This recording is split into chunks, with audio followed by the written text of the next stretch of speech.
అయమేషు చ సర్వేషు యథాభాగం అవస్థిత భీష్మ మేవాభిరక్షంతు భవంత సర్వ ఏవాహి. దుర్యోధనుడు ముందుగా భీష్ముని శక్తి గురించి పొగిడాడు. కానీ తరువాత ఒక భీష్మునిపైనే ఆధారపడితే శత్రువులు మనల్ని తక్కువగా తీసుకుంటారేమో అని ఆందోళన పడ్డాడు. అందుకే తన సైనికులకు ఇలా చెప్పాడు: భీష్ముడు ఎంత గొప్ప యోధుడైనా ఆయన వృద్ధుడు కాబట్టి అందరం కలిసి ఆయనని అన్ని వైపుల నుంచి కాపాడాలి.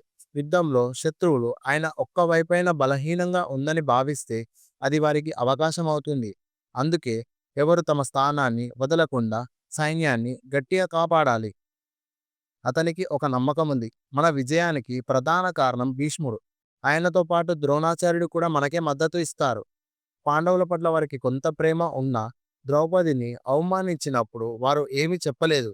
కాబట్టి ఇప్పుడు కూడా వారు ఆ మమకారాన్ని పక్కన పెట్టి మన కోసమే పోరాడుతారు అని దుర్యోధనుడు ధైర్యంగా భావించాడు.